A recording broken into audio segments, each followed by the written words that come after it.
Hi, and welcome to White Hat versus Black Hat SEO Show. My name is Josh Bachynski, and I'm still kind of sick in bed here, so I don't have the camera on. You'll just get to see my South Park-like avatar speaking at you. And today, we're very happy to have some special guests with us. We have both Keith. Keith, why don't you unmute yourself and introduce yourself? I'm Keith Evans, an SEO expert out of the Boise area. I do a lot of marketing consulting, specifically online, helping a lot of service businesses across Oregon, Idaho. Fantastic. Thank you, Keith. And we also have Mark Zweigart. I think I pronounced Mark's last name properly. Mark presented at our White Hat versus Black Hat conference a couple weeks ago. And he's also just hanging out, and maybe he'll talk some SEO with us. How you doing, Mark? Doing great, guys. Thanks for having. My primary expertise is in SEO and digital marketing. We have an agency and represent clients locally, globally. That kind of explains pretty much what I do. Fantastic. You're in Wichita. Is that correct? Correct. The air capital of the world. The capital of the world. I grew up in Winnipeg, Manitoba, Canada. I thought Winnipeg was the capital of the world. Well, this is the air capital of the world. More airplanes are built here than anywhere else. Oh, there you go. You actually have a claim to fame. I was just making a joke at Winnipeg's expense, which, you know, with a name like Winnipeg, it's like, what is it, a game show for pirates? Ha ha ha. Anyway, sorry, bad joke. So this is White Hat versus Black Hat SEO Show. If you've never seen White Hat versus Black Hat, it's where SEOs, we debate what's going on in SEO, both White Hat SEO and Black Hat SEO. We talk about all the new stuff, and we debate what's better, White Hat or Black Hat SEO. Don't expect us to come to a conclusion. we're just going to talk about what we like, and then if you agree with us, you do. If you don't, you don't. I just want to say off the top, if you have any SEO questions, by all means, if you're watching this live on YouTube, you can watch us live on YouTube. We're usually on at Wednesdays 1 p.m. Pacific, usually, not always, but usually. You can ask questions in the top right-hand side of the YouTube chat, and if you have an SEO question, please put 3 asterisks in the question so I can find it easily. And last but not least, if you have any SEO questions, you can always email me at joshbachynski@gmail.com. I'd be happy to help you out. So with that being said, I'd like to open up the show and talk about the first segment, which is what's new in SEO, or at least what's new in White Hat SEO. And I have a whole lot of stuff I want to share with you guys. I have been running SEO experiments like crazy, and it's pretty nuts, some of the stuff I've seen going on here. Just for those of you who do not know, I'm going to show you a bunch of screens here so you can kind of get oriented about what we're talking about here and what's going on. All right, I'll share the screen here in a second. Okay, so what I'm kind of all about here is doing testing. I have all kind of levels of evidence. I've talked about the 5 levels of evidence that I like to do. I'll just share this really quick. Let me see if I can share my screen here. So you should be seeing one. So this is what I'm talking about, the 5 levels of evidence. So basically, like in a 3-second version, SEO opinions are the worst kind of evidence, and single variable experiments are essentially the best. And you have all kinds of stuff in the middle. I like to operate on all these levels of evidence. And so what do I mean by single variable tests? Well, I've been doing some single variable tests. Here's a new test I recently have been doing. This is not a single variable test. This is a test using the AdWords system, which is, if you don't know, if you've been living under a rock, AdWords is Google's advertising platform. And so I've been trying to find a qualitative way, some kind of number, some kind of objective metric that I can say, hey, this page is not any good. The page quality is not any good. It needs to be improved. And so I recently ran, there's been a leak in the SEO industry for quite some time now that that the same landing page experience that Google uses for AdWords is the same landing page experience, or same quality kind of metrics, the same kind of quality score they're using for organic. That could very well be the case. I want to check to see, maybe, you know, maybe that's true, maybe that's not. I want to kind of check to see if that's the case, and I want to check to see if I could see if I could find an objective, more objective metric than just my kind of opinion as to which pages are this page is spammy or this page is crappy. I want something a little bit more objective. So I knew that AdWords had it. So I ran a test AdWords campaign with some kind of just default site here. These are 3 lawyer sites all in the same city, and they're all optimized for the same divorce attorney, divorce lawyer, and family attorney and family law lawyers. And I wanted to see what the landing page experience was for them. And kind of interestingly enough, DeWitt Law Search is kind of a better site, if I do say so myself. So if we take a look at that one, and I share this, if you kind of take a look at this one here, let me show you this website. I think it's a little bit better because they have the sign up form right in the very top of the page, and it's always better for conversions. And quite frankly, conversions and user clicks is how Google is calculating quality score. I can rant if you're not sure, I can rant about that later on, but I'm pretty sure that's what they're doing. So I ran this experiment here that I wanted to show whether or not there's any difference in the quality score. And so the site here that I thought was a little bit better, they got above average on all of the queries. So it's not just important that they got above average on one query or the other query, they got above average on all the queries, which I found was interesting, and a quality score of 7 out of 10. These other sites here, Marley Law and Affordable Family Lawyer, they did not get a ranking, a landing page experience score on all of their queries. Just a divorce attorney for this one, and only a family attorney and divorce attorney for this one, not family law lawyers. And that makes sense to me because when you actually go and look at these pages, they are optimized for those keywords. And they're not quite as good as the last one I just showed you in terms of conversions and stuff like that. And so it's not the best test. I promised I would share my test that I've been running. It's not the best test. It's not the most conclusive. I wish it was a smoking gun, like this one said above average and these ones all said below average. I could point to it and say, look, you know, if Affordable Family Lawyer was my client, for example, I could point to them and say, look, here's an objective metric that proves or shows, gives some evidence that Google, at least one part of Google, thinks that this other site, your competitor, is better than you, and so you should improve your pages. You know, I'm trying, you know what I mean? I'm trying to find some kind of objective metric for it. This is not the smoking gun I was hoping it was going to be, but it is an interesting test nonetheless, and it is very cheap to do, right? You just have to set up the AdWords campaign, really cheap and quick and dirty, and do it. And it gives you a quality score for that page based on that keyword. And it does seem to give kind of sensible results because I think these guys are having quality problems at the bottom, and I think this could be showing why. So I'm going to run more tests like this, and we're going to see different stuff. Here's another thing I want to show you. Here's another test. So for those of you who don't know, I've been running a test now for negative SEO for quite some time, and some interesting results have come in. So let me share that test here. So here's my testing kind of suite that I'm doing here. I have a whole bunch of tests running here. You can just quickly read the titles and maybe get your mouth watering into what tests I'm running. But I'm not going to show you all this today. Sorry, Boo earns. Sorry, I can't show you all today, but I can show you this one. So Clint and I, Clint is our Black Hat co-host. He couldn't make it today, at least not at the start of the show. He might be on a little bit later. We've been running this test for quite some time, and let me show you, in case you haven't seen it, in case you're new to this show, let me show you what the results look like. A negative SEO test. Anybody wondering, wow, did it work? Does negative SEO work? Yes, kind of. So this is what we did. We made links to this page around this date here. Clint, around May 31st, Clint pointed, a couple days earlier actually, Clint pointed a bunch of bad links at this page, about 146,000 bad, quote unquote, spammy links from GSA, which is kind of like the angry German SE nuke, if you will, of linking, Black Hat linking tools. And he pointed all the dirtiest kind of spam you could think of, like medical spam, pages about Viagra, porn, spam links, all exact match on this keyword. This is the keyword we're optimizing for. Of course, for those of you who are unfamiliar with how I do my testing, it's all garbage, kind of nonsense pages with nonsense keywords that Google has never seen or heard of, that Google can't make sense of, and it has no latent semantic indexing because I'm barely using English. And so there's nothing going on these SERPs. There's no traffic, no social, no linking other than the linking I did for this test. no clicking through, no CTR boost, no searches, no nothing, no ranking factors should be affecting this at all. So we built up 146,000 links at this point here.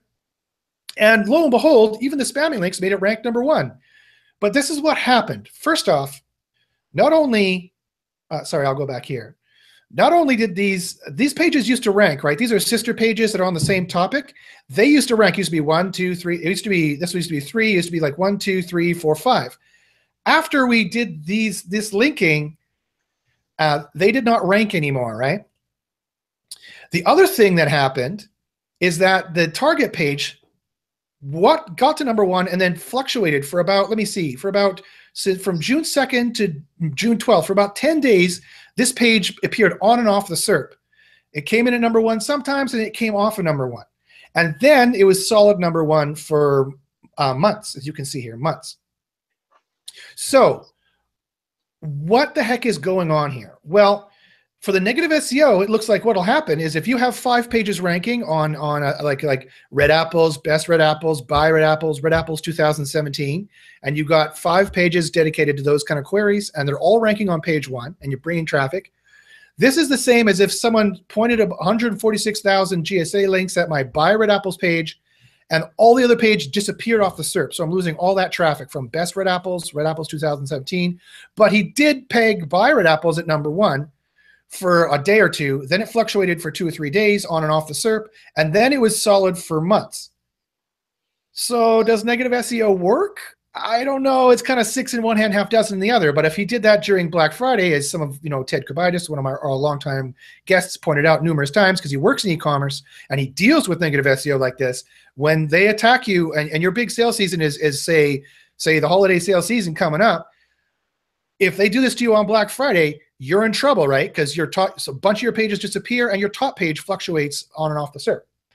So I thought, okay, so this negative SEO is not good. So that proves negative SEO, or at least a piece of evidence that negative SEO works. I was like, okay, so what if I do a disavow? So I did that. I disavowed all the links I could find on August 21st, and nothing has happened to this page. It hasn't gone down. But very interestingly, the sister pages started to come back after this. So let me show you that. So the sister pages started to come back, and I found that very, very interesting. Let me see here. So here we are, the sister pages. Here we go. So this is one of the sister pages on that same keyword. You see the keyword up here. And it was page #2. I just named them page 1 to 5, right? There's no other way of making sense of them. It was #4 for a long time, and then all of a sudden we did that linking test, and then you see this long line here. It was gone from the SERPs for months until August 21st. Here, I disavowed about 8,000 URLs I got out of Ahrefs and from Google search. All the links I could find, not the links out of Search Console. I didn't do that on purpose. At the time, there was 146,000 links in Search Console for this page at the time. So it was de-indexed for this time, and now look, it's starting to reappear a little bit. It's like going. It's not like beep beep beep beep beep. It's not like there every day. It's there like every 3rd day or every 4th day, but it's coming back at least. And so this is a very interesting result, and this is why I tweeted out a few days ago, I might have to change my tune about the disavow tool and the disavow file, because this is kind of some evidence that this might work a little bit. But unfortunately, it's not the greatest test. You have to remember that I was also losing links during this whole time. So those 146,000 links disappeared this whole time. Naturally, like Ahrefs shows lost links, although not a lot, mind you, but some. Could have been the key links that they were counting that were really spammy, could have been lost. So again, it's not the best evidence, it's some evidence though. I'm gonna redo this test and really try not to lose any links. The other thing that happened is remember I said at this time, Google Search Console was showing 146,000 links. I recently checked around this date when I made this graph, and Google is now only showing 1,000 links in Search Console. They dropped the link count in Search Console by 145,000 links. And this is right after Barry Schwartz talked about there being a big shakeup in the SERPs. And I'm wondering, what if Google, every few months, they automatically ignore like 99.9% of linking pages? What if they collect up spam link pages and they process the disavow file? And then what if they just flush all those links out of their index and like put them in like the not active, like the 404 pages, and discount those links? That could very well show the kind of shakeup they've been seeing. And that would make sense because the disavow file, that's a ton of data. They have to process that data, calculate the spam scores within a Bayesian filter within a certain range, and then decide to flush those, then have a human being to decide to flush those spam pages down the toilet after seeing a couple examples. So that probably still needs kind of a human being to see, to make a judgment. Because they still need human beings to judge links, guys, because if they didn't, they wouldn't have a manual web spam team anymore. It would all be automatic. So they still need human beings to really, at the end of the day, tell if links are spammy or if they're inorganic or they're organic. At the end of the day, they can do 99% of it with an algorithm, but at the end of the day, a human being needs to look at least a couple examples and say, yeah, flush all these examples. Flush these, whatever, 40 million backlink pages, because I've seen 10 or 20 examples, and yeah, they all look spammy, flush them. That's my hypothesis. I think that's how it's working. I think that's why 146,000 links in Search Console went down to 1,000. I think that could be maybe why either the disavow or the lost links or the non-counted links in Search Console could be the reason why the sister pages have come back. But those sister pages hadn't come back, as you can see here, for a very, very long time. So that's kind of what the experiments I've been running that I wanted to talk about. What do you guys think about that? Keith, Mark, Paul, do you guys have any comments about that? What are your thoughts?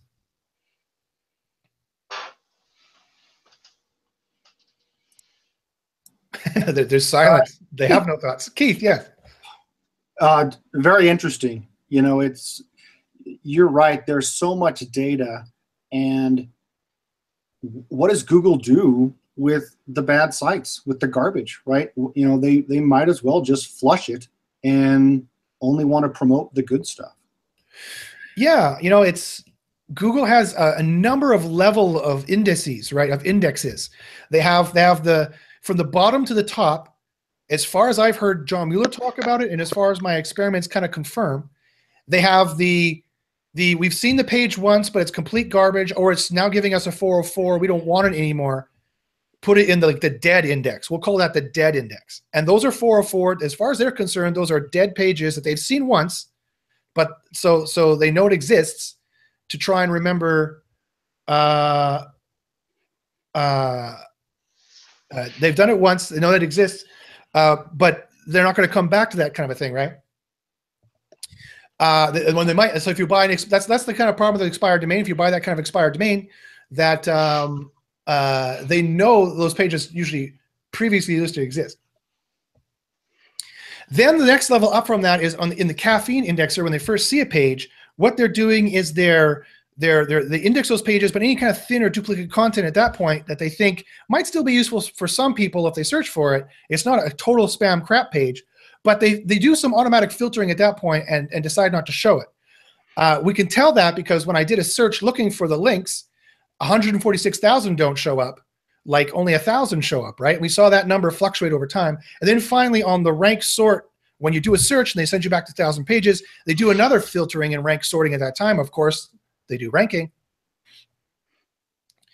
And they do, if you use the filter equals 0 URL parameter, you can see the pages that they're filtering out. That's exactly the same as clicking the omitted results kind of an idea. Does that make sense, guys? Should I show an example of that, or does that make enough sense? Say in the chat if that makes sense, or you guys here if that made sense what I just said.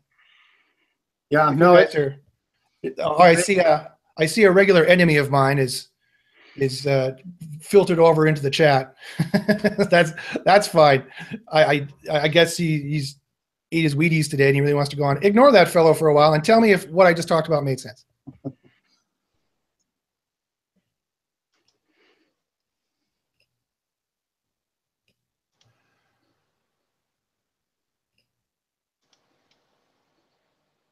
I'm going to put him in a timeout. This is quite fun. I didn't know you could do that.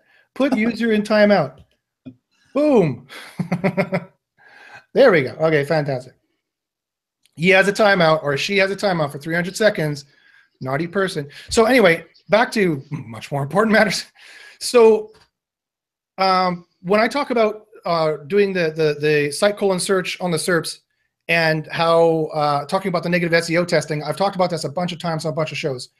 Did that make sense, guys? Guys who are listening, there's about 30 people listening right now. Did that make sense? Or do you want me to just show an example of that? Just give me a quick chat in the live chat if that made sense. Okay, so Kid Prodigo says, yes, it does. Okay, great. Okay, fantastic. So yeah, so those tests are all very interesting. Like I said, I have tests ongoing. I have all kinds of tests that are going on. I'm definitely share the ones that I can share with you that are not super dangerous to share. And of course, there's certain tests when I find a hack in Google's system. Some of them I don't want to release because, quite frankly, I don't want Google to know I know, right? And I want to make sense of it. So I want to use it. So that's what I kind of want to do. Okay, so guys, do you guys have any comments about that, or anything final you want to say about that? I think that the test that you did is unique and interesting. I think if you did it again and repeated the same results, I think you'd be onto something. Yeah, no, you're totally right. I mean, all these tests have to be repeatable, not only by myself, but by other people. That's kind of how science works. And so, one test is interesting. And if I have one test, it's better than going off just my random guess, but definitely for it to start really proving something, you're totally right. We definitely need more than just one test going on. It's very interesting. And just a side note. So I mentioned before we started the broadcast that today I had a kerfuffle with some of the Google people today, not John Mueller or any of the Google employees, but some of their paid online bullies, otherwise known as the top contributors. And I was seriously trying to help them out and answer a question, and they took offense like they went 0 to like a million in like 3 seconds. And they're like, we know what we're talking about, blah, blah, blah. I'm like, well, obviously you don't, because you wouldn't have asked that question if you did. And yeah, so things kind of devolved from there. So I suspect it's very interesting. Whenever I go and I talk to any of the top contributors, someone always happens to come onto my podcast and start slagging me off or giving me bad comments and stuff like that. So when Dreamwaves comes back, if he's still listening, he or she's listening, I want to invite you on the show. Any top contributor, any Google top contributor who thinks that I'm full of shit and wants to come on here and talk shit, I humbly invite you to come onto the show, and we'll have a public friendly debate about SEO, and you can try to explain to us your point of view. Up until now, all of them are cowards, and none of them have taken me up on it. So I just very briefly, I want to take that chance, take that time. Dreamwaves, whoever the hell you are, if you wanna slag me off, then have some courage and come onto the show.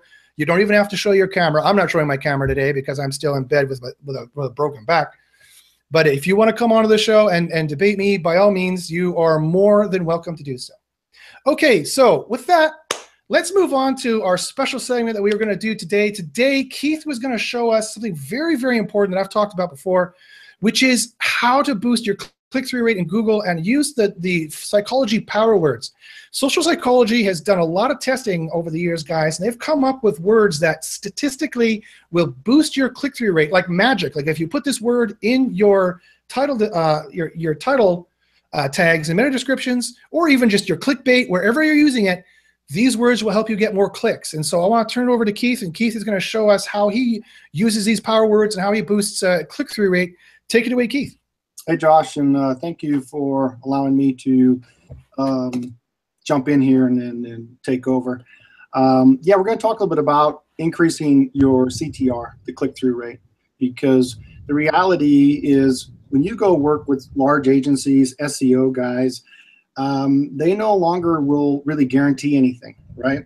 And some of those snakes you got to be careful of, because they will, you're like, what? You got a money back guarantee? Well, we'll get you to page 1 is what they'll say. And a lot of times there you are, you're sitting number 8, you might be sitting number 6, and the big aggregates are above you, right?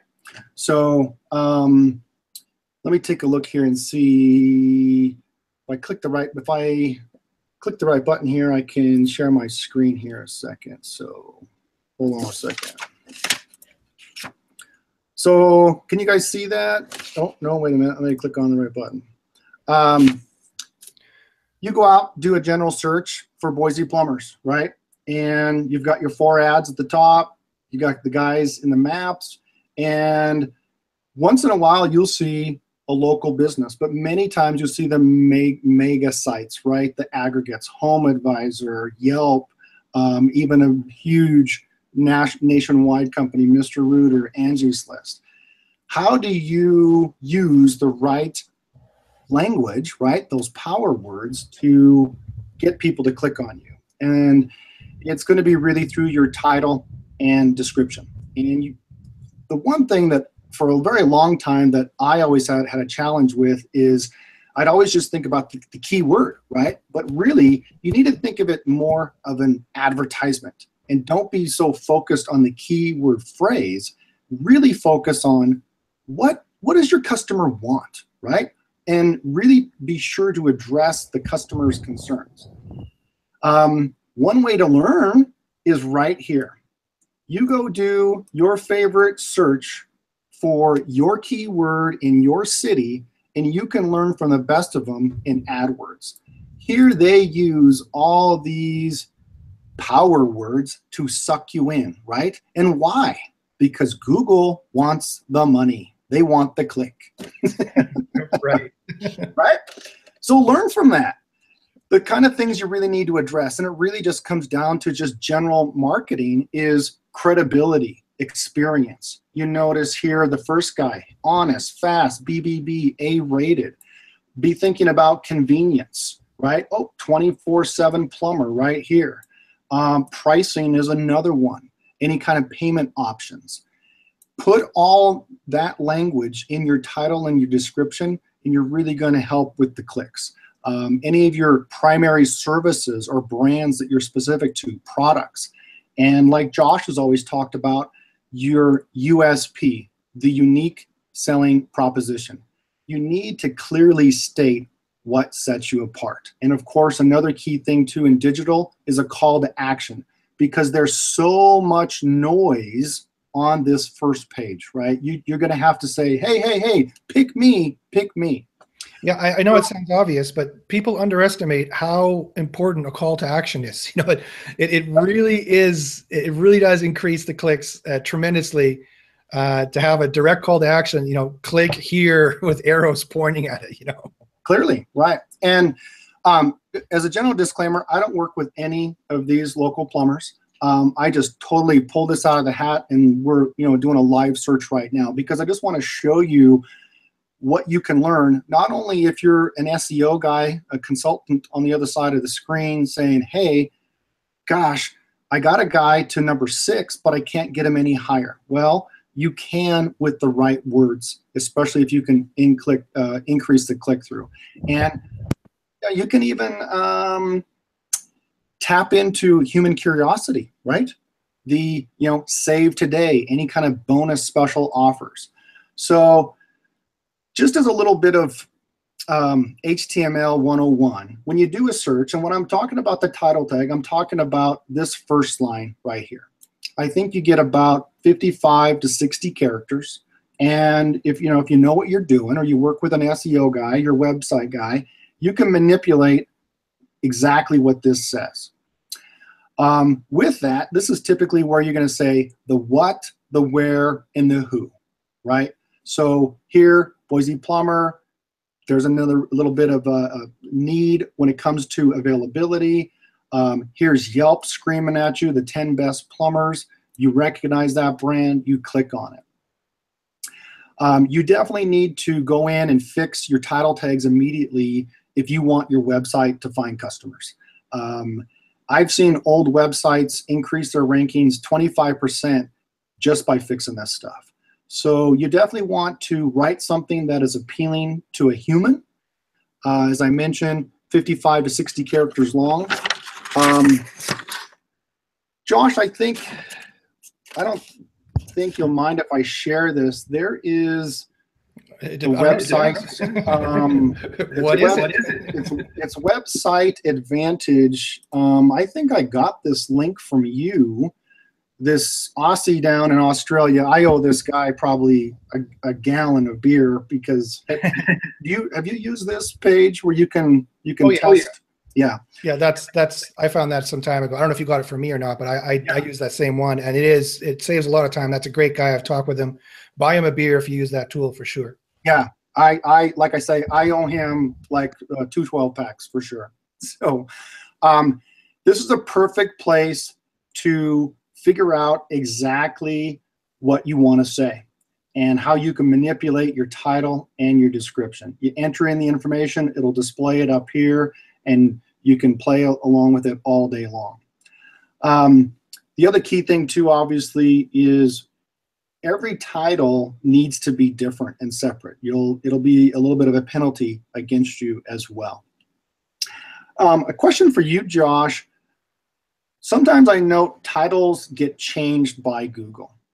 Do you know how they mess with that, or why they mess with that on the search results? Yeah, I mean, they've been doing that for some time. You know, it's really, it's if they predict that you're not giving the user what they want, because ever since kind of Hummingbird and RankBrain, they can rank your page that's about red apples if they think it's a good page for best red apples, or vice versa. You know, there's just not quite the same topic. You know, a general page about red apples in general might not be a page about the best possible red apples that are out there. But if they see that they've got a good click verification that people search for XYZ and they click on your page and they seem to like it and they don't bounce and all those other quality signals that Google is looking for, then they might rank your page for it, and then they'll change the title as well so that people know what they're going to get, or have an idea what they're going to get. So I don't know what I'd love to hear what your opinion is on this, but my opinion is, and the way I do it, and it seems to have worked, is that what you do is you make sure that your main keyword is in the title, but you also, that doesn't mean you don't want to use the psychology of power words, and that doesn't mean you don't want to make the title enticing and exciting and stand out with a call to action so that they click it. So that's how I get around that. What are your thoughts on that? I haven't quite figured it out. There are times where you can have an exact match domain, and so you might drop the brand into the title. It may not have to be, you know, first. For example, like here, Mr. Rooter, they put their name last, but Mr. Rooter is also there. A human will visually scan this entire thing, and if they can see it says Rooter, my typical advice is I don't put that there. But then again, if I probably did a search, this is just a live test. So right now, the way this is showing, plumbers in Boise, Mr. Rooter Plumbing, if I typed in Mr. Rooter Plumbing, will Google flip that? I've seen them, well, they'll take this and put it first right here. Yeah, exactly. Yeah. So in my thought, it really comes down to you're just trying to impress people, right? If you can focus on scarcity, your experience, you know, something like save today, you know, again, learn from what these guys do because they're paying the money, right? And what we're telling everyone right now is if you do it right, you're going to get the clicks. For example, this was so funny. I scrolled down the list here and look at this guy. I bet if we did a SERP result, if you pulled one of your tools out, I bet you this guy has the weakest. He's the weakest on the page, I bet. However, I promise the world, just because the guy's named Keith, this is not my customer. This is a total coincidence. You're trying to get us to click it, aren't you? But look at how clever he is, right? #1 plumber in Boise, 20 years plus experience. Keith is ready today. And check this out. I mean, that looks like an AdWord. It totally looks like an AdWord. He's throwing in reviews, Angie's List, you know, awesome. So even though I'm using Boise plumbers here, he only uses it once, and he doesn't even use it next to each other in the title tag. Yeah, he's partial match and not exact match. So along with a clear title, and this one is a little bit over the top, but hey, we can do an analysis on it and see. You can also get very clever with your description. And it's another meta tag. It's hidden within the HTML.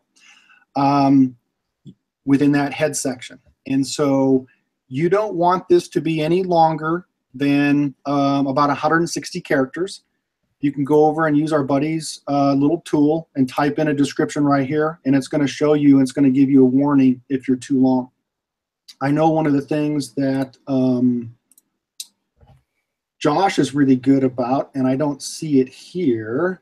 I'm going to just switch the search.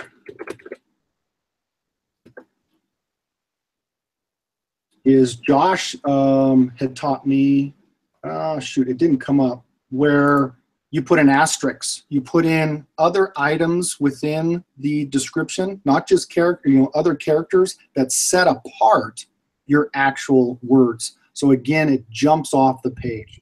Just like here's, they use a plus, they have a $sign. All these kinds of things draw in that human eye. So if you can use a quality description, and this is really where you want to expand on the why portion, right? Why should I click on you? Why Cloverdale? Why plumber, right? Obviously, this guy, Keith, hey, you know what? Clients love him, and he may be full of crap, but guess what? I'm going to click on that. Yeah, it stands out. It's using different characters like the #1 plumber or whatnot. Here, while I'm talking, I'll present your screen. It has #1 plumber in Boise. It's got a pipe, 20+ years experience. That's standing out. The EXP is standing out. There's ways I think that could be made even better. The only problem with that is he doesn't have a call to action in the title. Right. But he does have a kind of a call to action in the description there. You'll find out why Keith clients love Keith. And again, clickbait style kind of, see the top 5 things he did, to do this kind of, that's kind of scandalous kinds of things. It does get people clicking. And so if you're unsure as to what should be your title and meta description, you can always do A/B testing, right? I always look in Search Console to see what my click-through rate is for a family of queries, for search queries. And I optimize for the best query out of them. And then I try and boost my click-through rate. And you could bring it down sometimes. Most of the time it goes up if you know what you're doing. And then you're only going to get it so high. Like if you're ranking in the 8th position or the 9th position, that is, you're only going to get a click-through rate of so much on the Google search. But it's free traffic right there. You can get your client, you can get your site free traffic from Google in 5 seconds by updating it the right way. So that's what I like to do. Yeah. So what I'd like to do now, Keith, is I'd like to I want someone in the chat here give us a site, and what we'll do is we'll upgrade. We'll rewrite your title and meta description on the tool that Keith just shared with us. I like to use there, and we'll see if we can update your website right now on the Website Advantage tool. Yeah. Okay. So Furik gave us babybedtimebliss.com. Is it babybedtimebliss.com? By the way, just in case this person comes back, I did in Google Plus invite Dreamwaves, whatever his or her name is, to actually come on the show and debate us, and I called them a coward. So we'll see if they come back. And just to warn my watchers, they might come back and wag their genitals at us, which is usually what happens when you tell someone to come on. So that might happen. But okay, just to warn you. But it'll be fun. Either way, it'll be fun if they come on. I'd love to get one of these persons actually in a voice debate as opposed to a very cowardly kind of internet troll debate. Okay, so Keith, why don't you take Baby Bedtime Bliss? And I'll take this next one, this prowebco.com that Vikram shared. And let's rewrite the titles and let's see what we come up with. How about that? All right. Is this a challenge? I don't know if it's a challenge. We don't have to make it a competition, but let's so make your preview there a bit bigger, just so people can see your screen there a bit. All right. So I'll share my screen as well, and then people can see what we're working on here. Okay, so I've got the tool up here, so I'm going to put his website in here. Hopefully it's not a porn site or something. Okay, oops. Let's see, is it HTTP? What is the tool has to have the right, to get the text loaded, it has to write the right one. And the tool sometimes breaks, and so this might be a bad live example. How is yours working for you? Pretty good. Let me see if this website comes up. Yeah, okay, it comes up. So that's the right URL. So I'll go back here. I'll reload this page. So then I'll enter the domain, and usually it acquires it right from the domain. There we go. Okay, now it works. Okay, perfect. Okay, so this is what it's going to look like right now on Google. That's not too bad. That's not too bad. How does yours look there, Keith? What does yours look like? Their description is terrible. It's like they didn't fill it out. They didn't know. Okay, well, let's share your screen. Let's take a look at it. Sorry, let me click on the right buttons here. Oops. And again, I'll say to Vikram and I'll say to Furik, don't be insulted if we jump all over your titles and meta descriptions. We mean it with love. We mean it with love. But that's what happens when you go on an SEO show. Okay, so I'll work on mine here. Keith, why don't you show what yours is? Here, SEO India. First off, I should ask though, what is your main keyword? I need to know what your main keyword is that you're trying to optimize this page for. Vikram, what is your main keyword for Pro Web Code? Or for this example, what should it be? Because at least I need to know that.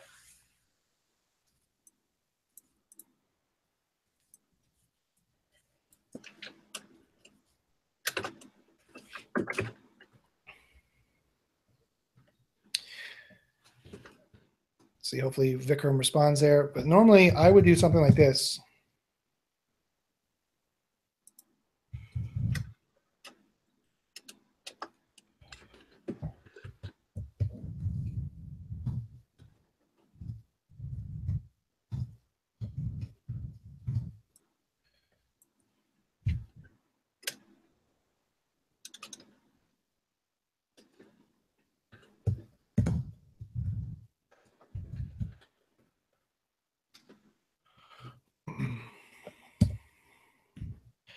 I might do something like this. I like using this wow. It might be a little cheesy. It might be a little sensational. And you might have seen it in other SERPs, and oh, that's somebody who watches Josh. Because if you see this in other SERPs, I'm about the only person who uses this, right? But I like wow. This is a little spammy. I don't know, but I wouldn't repeat SEO. If you repeated SEO in the title, I wouldn't do that. SEO India is tough. SEO India, I don't know if that's your keyword. Let's see, Vikram, had you respond? SEO India, okay. So Vikram wants SEO India to be his top keyword. Furik, you got to let us know for Baby Bedtime Bliss what your main keyword is so that Keith can do that optimization there.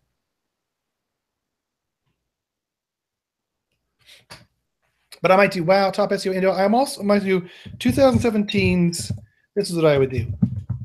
Best SEO India in India, or India, and even if it's a complete lie, rated the best in search, PPC, and more. I might do something like that. 2017's best in India. And here's the problem: is I'm right up against the pixel limit. That's going to be too much because this is only a rough guess, right? So I would say 2017's best SEO in India, rated the best in search, PPC. And then right now his meta description is Pro Web Technologies, one of the top digital marketing company in India. For SEO, this should be companies in India. Always make sure you have proper grammar and spelling. Facebook advertising, Google AdWords, and content marketing.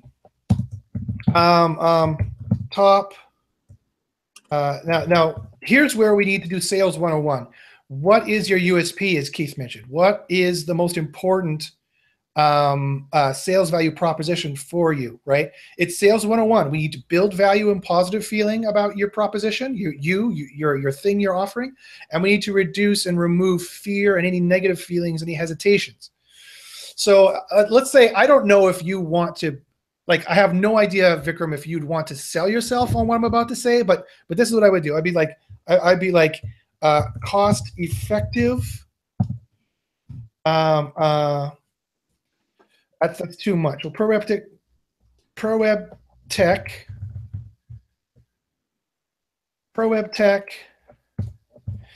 You want to get pro web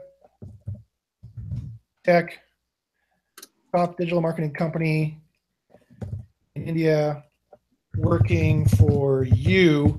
You is one of the power words. Top and best are one of the power words. SEO, Facebook advertising, Google AdWords, and content marketing, cost effective. So this is what, again, it can be a little spammy, it can be a little sensational, but again, we are in marketing, guys. At the end of the day, we work in marketing. It's gotta be you gotta be a little bit sensational, right? It's gotta be a little bit. So I like doing that at the end, because for left to right readers, their eyes are gonna start here, they're gonna go blah blah blah blah blah blah blah blah blah blah blah blah blah blah blah blah, and the eyes end up right here. And that's where the sales value proposition is cost effective. It would even be better if I could do something like get pro web digital marketing working for you. I would do something like cost effective, tiered pricing. Here's where you start bragging about all your different things you do. Call now 1-800-555-5555. And then that call to action also should be on the far right. So I need to increase it more. Get pro web tech, top digital marketing company working for you. We have serviced customers around the globe for 20 years.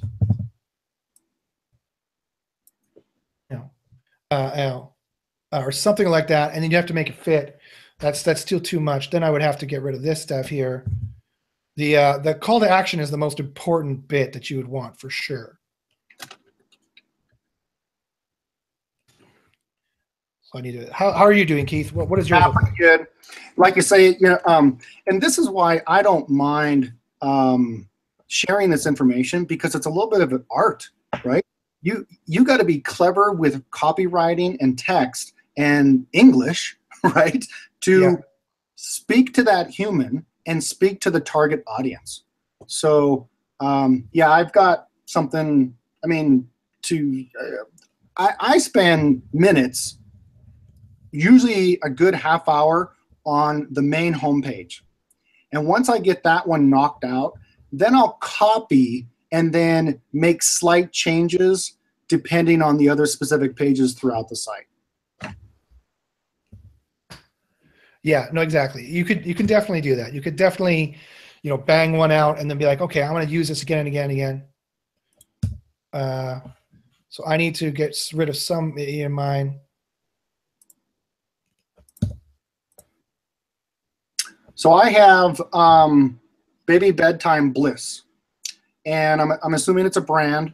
I did not change this title at all. I don't think I modified it much. But this is where I got more creative within the trying to speak to the buyer, right? Speak to the mother. And one of Josh's techniques is, like, I stole it right there, because he teaches the SEO experts how to be an SEO superstar, rock star. well, thank you. Is the asterisks before and after. Again, it's popping off the page, right? So any combinations like this. You can also dangle a carrot right here, and by doing the order now and get a free. Well, get a free what? I don't know, but guess what I'm going to do? I'm going to click on it.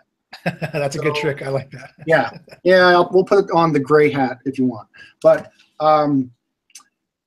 some of this, I really like that. A free what? Oh, I got to click this for sure. That would get clicks. Oh, no. All my tricks are gone. Oh.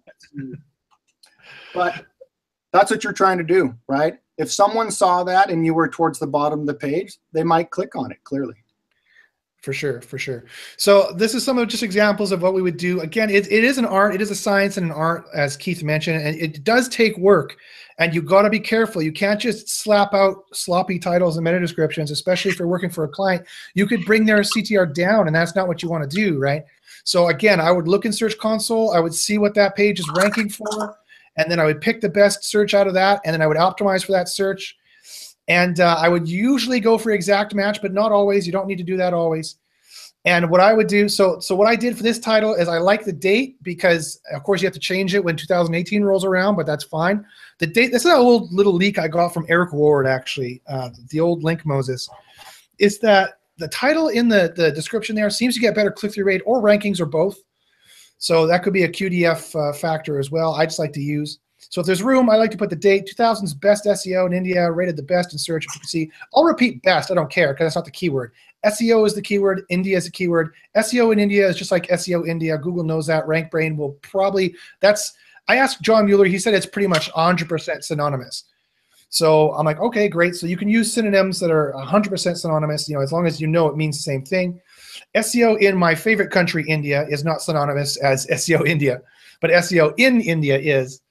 And again, I would have a call to action. You got to build the value in here as to why they will call you. And then the farthest to the right, you can do call now and give them the number or whatever you need to do to get them for the call to action. So that's how I would run that.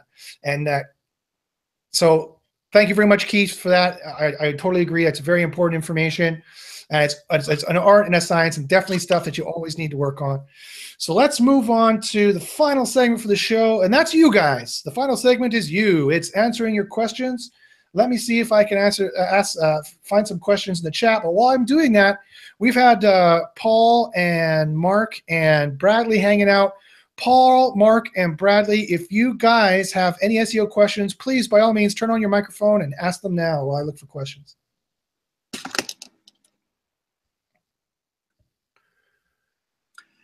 Okay, so if guys, if you have any questions, if you're still there, if you haven't fallen asleep, go ahead and ask them. I'm going to ask a question I have in the chat here. So Ugly Mug 1123601 asks, "Hey Josh, working with a client, can you do an overview of bailrep.com with SERPworks and much appreciated, thanks." Okay, sure, I can do that. So here's what he's talking about. I'll give you my 30-second SEO audit, which is not as good as a real SEO audit, but I'll give you the 30-second one. So here's the site he's talking about, bailrep.com. He just wanted to see very quickly what it looked like in SERPworks. So let's see. If I do a site colon search here, and I'm on CA, so let's go to .com. Okay, so here's what it looks like. Now, SERPworks is my SERP overlay I like to use. It pulls metrics from Majestic, Moz. It pulls metrics from Ahrefs if you have an account with them and you're logged in. It pulls metrics from SEMrush, and then it also counts the on-page factors and does a little keyword density based on the search query. So because this search query is site colon blah, blah, blah, it's not going to have any keyword density. Then it gives you the years when it was first archived. That doesn't mean how many years it's been online, just when it was first archived. And then the social factors. And so, again, this is not the only way to do an SEO competitive analysis, and it might not even be the best way, quite frankly. But this is what he asked me to do, and this is how I kind of like to look at it. So here we have BailRep. It's interesting that the index page is not the main page when I did a site colon search. That tells me there's some entity quality problems right there. This is part of the debate I had with some nasty people on Twitter today. They didn't know how site colon worked. If you've been doing SEO long enough and you watch what Google gives back to you when you do a site colon search, you can start making some educated guesses. And I fully admit they're guesses. They're like, that's just your hypothesis. I'm like, yes, yes, it's my hypothesis. Just like your hypothesis as to how everything is working. At least I have, I try and go on 5 levels of evidence. I try and be pretty honest with that. But I do, hundreds of audits a year, and I do a search for every one of them. And sites that seem to have quality problems, they also seem to have site colon search problems. And so right off the bat, I can tell you just by looking at this, your index page should have been the most important page for the site colon search. So you've got some kinds of a spam filter or some kind of quality filter going on there. Again, I would have to dig deeper to find out what it is and how to fix it. Also, I'm seeing some doorway pages. So let's take a look at one of these doorway pages here. Washington bail bonds. Obviously, you're trying to rank for every location under the sun. Let me guess, this page is probably exactly the same as all the other pages. To test that, I can just quickly do a search on some of the text, and lo and behold, there's 241 results of that sentence. And so that is the textbook definition of doorway pages. That's the textbook definition of thin content. That's the textbook definition of duplicate content. And I know sometimes in local, you've got to do that because you want to rank for Colorado, Aurora. You want to rank for Irving, Texas. You want to rank for Fontana, California. But you've got to have better doorway pages than that. Otherwise, that Google is not going to treat your site very well. Technically, doorway pages is something they don't want you to do. What you can do on these pages here is what I would do is I would rewrite your top 10 to 20 that are important. Just custom write your top 10 to 20 locations that are important. And if you don't have 10 to 20 locations that are important, what I would do is I would write about 100 different factoids that are related to bail bond loans and or these areas, and filter in these factoids in a block, like 2 or 3 of them randomly on the page. Maybe 500 factoids. And then these pages will no longer be completely duplicated, and Google will see the pages changed every time they come back, and you'll get a little boost from Query Deserves freshness. If this is any kind of search query, that freshness is even vaguely important, which I think it is. If the information about your bail bond loans has updated, people are going to want to know that, and Google's going to want to know that too. And so I think that will help you out in that regard, and that's what I would do there, my friend. Mark asked a question, and Bradley asked a question here in the chat. Bradley asked, what is your take on keyword density? Would you put any effort into this, or just focus on the title tag and good content and links? Good question, Bradley. Yes, for those of you who've been watching my rants for some time, you know very well that I do place a very high priority on keyword density. The SEO Intelligence Agency, which I've had a guest on the show many times and to which I'm a member, and myself, we've done empirical single variable tests on keyword density. And so, for example, hey, ugly mug, hey, that's your handle, dude. I don't know your real name. So obviously, with this kind of site here, you're trying to rank. Let's see here. Let's see what you rank for. I can just use SEMrush for this. So by the way, if you're ever wondering what does a site rank for, how do you test that? I'll show you. You go over to this nifty site called SEMrush.com, and you choose the location you want to check for. You paste it in here, and you can say go. And SEMrush will tell you how many backlinks there are, tell you what it's ranking for, and this is what it's ranking for. And look at that. It's ranking pretty well. It's ranking position 1 for a whole bunch of bail bond loans queries, so that's pretty lucrative. That's pretty good. So it's weird that your index page wasn't showing up there. I don't know. That's interesting. I'm going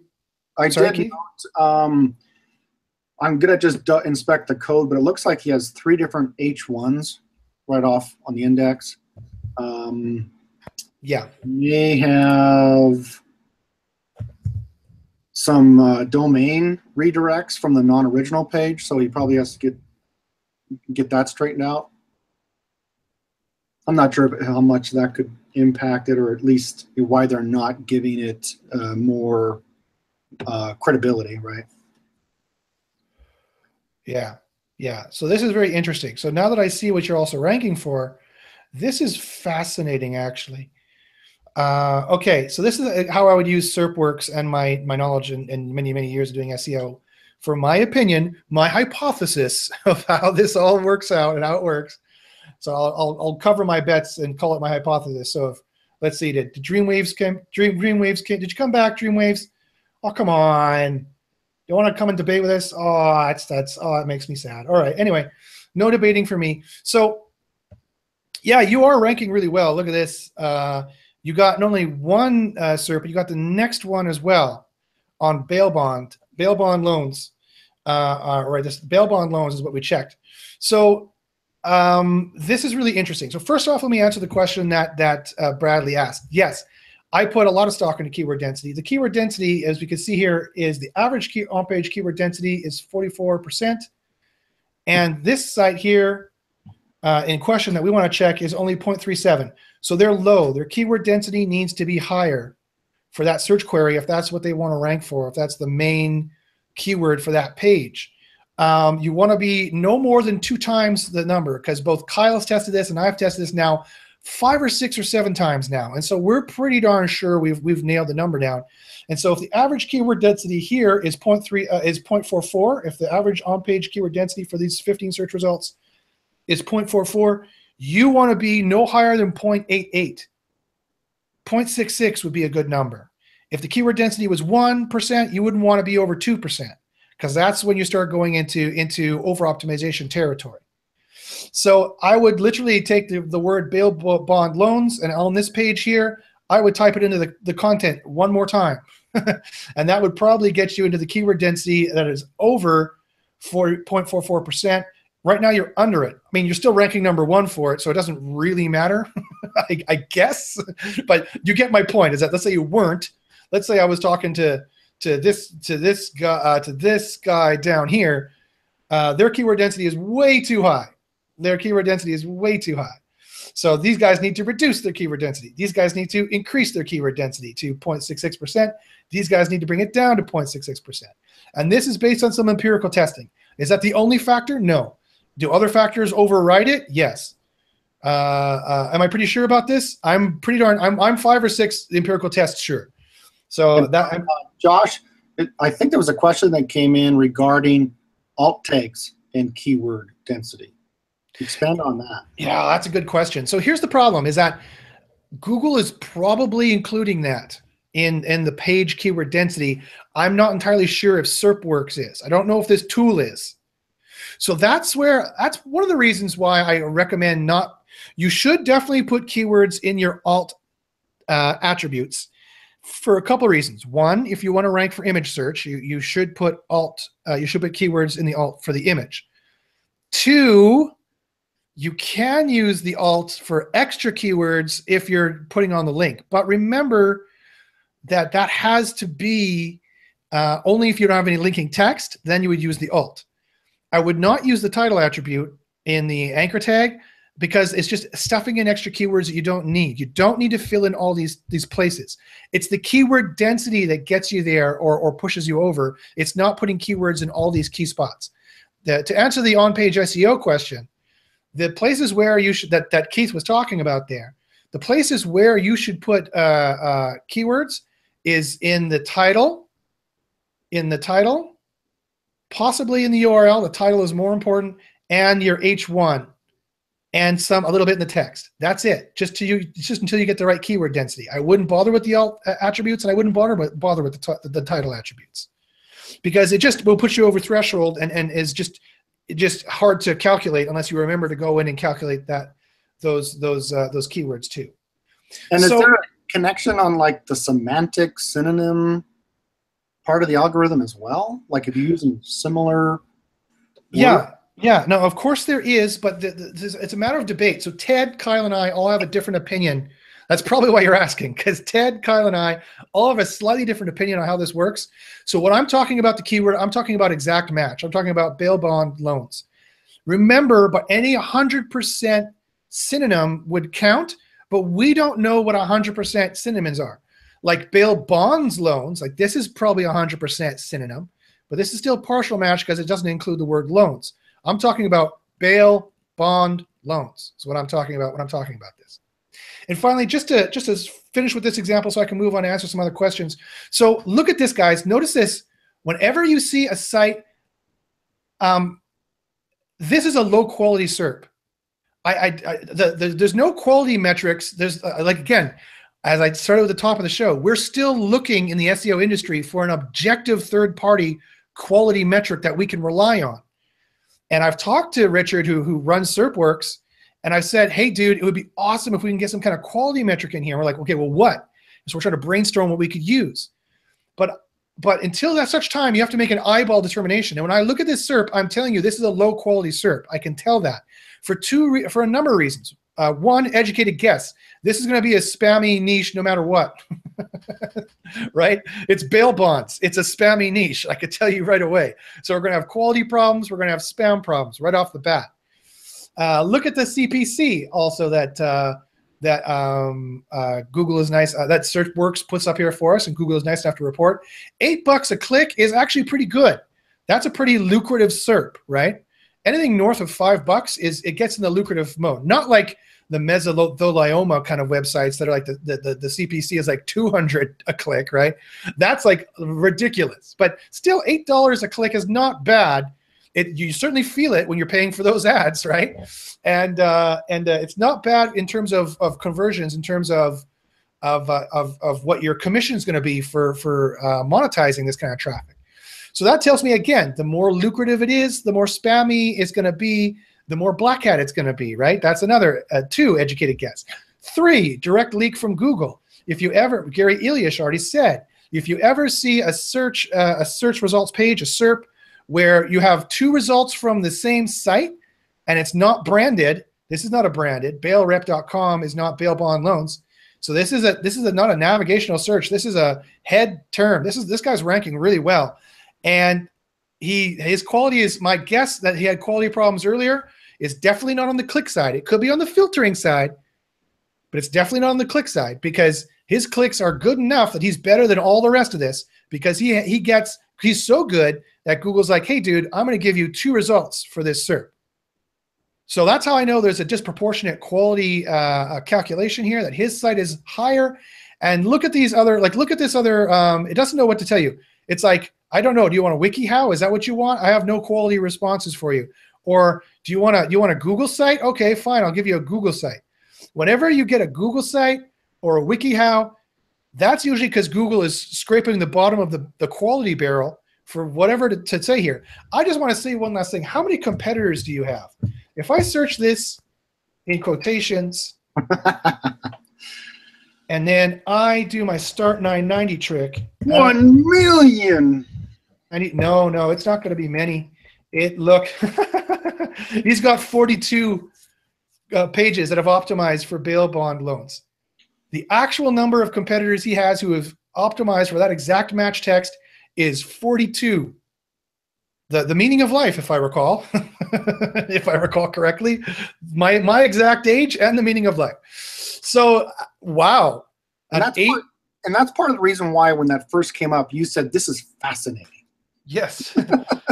So an $8 a click SERP with only 42 competitors and very, very low quality. I'm sorry I showed that out there, because now some people should be thinking, I really should be making a bond bail loan site and trying to rank. There's plenty of room and hardly any competitors right now. So that is definitely exciting, interesting stuff. Okay, let's go back here. See if we're going to find some more questions. Furyk says, why would links drop on Ahrefs? What is the main reason? Well, Furyk, the reason that is because links disappear off the link graph. They fall off web pages. Web pages disappear. They start 404ing, and then so that they're putting on the dead index. Remember that they're gone. Links get removed. And Ahrefs is not perfect. Sometimes they crawl the page right, sometimes they don't. Sometimes they remember to crawl the page, sometimes they don't. So Ahrefs is imperfect as well. So you have those 3 reasons: link deleted, page deleted, or Ahref mess up. That's the reason why. Let's see what other questions we got going on here. Vikram asks, even though there's no stars, I managed to see it. You're lucky. Can we have discussion about tools like Ranker X, Money Robot, SEO Autopilot, and GSA SER? Yes, Vikram, we certainly can. In future shows, we can definitely talk about those tools. Why don't you send me an email at joshbachynski@gmail.com and tell me, anybody, send me an email at joshbachynski@gmail.com if you have any SEO questions or any kind of information about future tools and future stuff you want me to go over. I've got more stuff cooking about a tool. Hopefully, I'm in negotiation right now with Chris to look at this tool. It's a German tool. It's a German tool. I'll try to look at it. So hopefully I'm in negotiation with him. So I might have some working up for you that actually Clint, our Black Hat co-host, mentioned a couple of shows ago. I hope to take a look at that with you guys. But email me if you have any tools you want to take a look at. Steve says, broken back, what the heck? Yeah, I pinched a nerve. I tore a ligament and it inflamed and it pinched a nerve. And it was right when my conference was. So, it wasn't great. I looked like some kind of weirdo sitting on stage in this weird kind of reclining chair, but that's the only thing I could do. Kid Protego asks, can you look at piano key solutions? Sorry, I don't have time. We're at the end of the show. You have to get that kind of question in first if you want us to look at it. Furyk asks, what are some of the reasons you see links dropping in Ahrefs but not in Search Console? Ooh, that's a good question. Again, links would drop in Ahrefs probably because, again, Ahrefs is not perfect. Ahrefs probably, here's the thing. Here's the funny thing. Ahrefs is not anywhere near as good as Google at finding backlinks, but Ahrefs probably updates that information that much faster than the people at Search Console does. Google will update their database fast, either better and faster than Ahrefs. Don't get me wrong, but you're not getting a live representation of the links that Google knows about on your site. You're getting a 2 or 3 week later push to Google Search Console of what links you have on your site, right? So that's why in Search Console, it looks like nothing's happening, but they only update it every 2 or 3 weeks. Ahrefs probably updates every 2 or 3 days, but they're not anywhere near as good as Google. I can guarantee you that. And is there any other questions here that I can find? Mark asks, there's no asterisks, Mark. We Polish people, we disobey the rules, but okay, I'll answer the question. I know, sorry, I know Mark's Polish, or I know he knows a lot about Poland anyway. We talked about it. Hey, Josh, I'm working with someone had 200 pages of light content, copied images of their pages under 300 words from a previous SEO, had little or no traffic, 9-year-old site. I deleted the most useless low quality pages, and I'm building it up from scratch as it did not get much traffic anyway. I will rebuild a few pages that have links that are not 404. Any other ideas to rebuild the site? So that's a great question, Mark. So yeah, I mean, I get asked this all the time. You got to be really, really careful. Again, you know, Keith, Mark, Paul, I'd love to hear you guys' opinion as well on this one. Bradley as well. And I see you guys have put some questions in our internal chat. I can ask those. I can answer those in a second. But go ahead. Well, one particular strategy that can work is, you know, especially because I work with a lot of local businesses, and they all have 5, 10-page sites, but they all want to rank, right? And you need traffic. And so if you're not going to buy traffic, or if you're not the dominant brand, Google's going to say, hey, buddy, only 10 people went to your site last month. So therefore, there was a trend years ago, oh, you need a blog, you need a blog. Well, the challenge with a blog is you got to take the time to write that. And you don't have experts on your team and content marketing. But there's something you can experts to write a blog. What are you talking about? I'm saying that individual business owner, right? No, I'm being facetious. I agree entirely. Sorry. Yeah. And so, well, what can you do is to say, go out and find those questions that are most asked and create an article or something that people search for, either make a video of it or make an awesome article, and then it might rank nationwide, but you're getting traffic from it. And so Google will at least recognize, hey, since you're getting traffic, we're now going to rank you a little bit higher locally. And that's a particular strategy to try to rebuild a site, right? Look at future trends. The other thing too is on rebuilding a site, you've got to look at this device right here, right? It's all about the mobile and what do your consumers want? And that's where it does kind of come back to general marketing and say, what's the most imperative information? Look at what my competitors do and just do it better. No, definitely mobile. Mobile is going to be huge, and it is huge moving forward. The mobile first index is going to be rolling out, probably within the next 6 months, pretty soon into 2018. So that's definitely, I mean, I couldn't agree with you more there, Keith, about the mobile. But I do have to disagree just slightly, or at least give a different take on it anyway, a different perspective. When it comes to answering Mark's question, for me, when you're dealing with a site that you think of has had quality problems, you really got to be careful. So it's like, do you no index these pages, or do you delete them, or do you try to improve them? John Mueller and Gary Ilyish have both said it would be better if you try to improve these pages because they're already ranking. They've already been through some, whether they're ranking well or not, they're already ranking. They've already been through some vetting from Google. They already have some trust built up from Google because they've existed for a while. And a bigger site does rank better. They do have more internal link juice. And a bigger site generates more page rank out of thin air, right? Because it has more pages internally linking. More links means more page rank. So a bigger site does rank better. You don't want to go deleting 100,000 pages off your site because suddenly you're not going to be ranking the same way, even for the other queries, just the same way Keith was talking. I mean, if you have if you have 100,000 blog pages all interlinking, you're going to get some link value out of that. The problem you got to watch there is Panda, the terrible Panda beast. Penguin was made to detect link spam. Panda was made to detect content spam. Just inflating fluff SEO content that has no value, that nobody likes, that users bounce from. That's what Panda was always made to find, and it did it in kind of analog ways back in the day, and now it does it kind of in digital, like to the few weak ways. I recently had a talk with John Mueller on air. I don't know if you guys noticed in his recent hangout, and I put the boost to him, asked him some questions, and he admitted to me that actually Panda is updating like every few weeks. So it used to update like every year, then every 6 months, then they manually update it every 4 months. Now it's updating every 4 weeks. It's calculating your click data and updating. So it's very exciting. But so to answer Mark's questions, I would be very careful deleting pages. Sorry, I can't look at the domain right now, but email me. I could take a look maybe, or come on and ask the first question on the next show.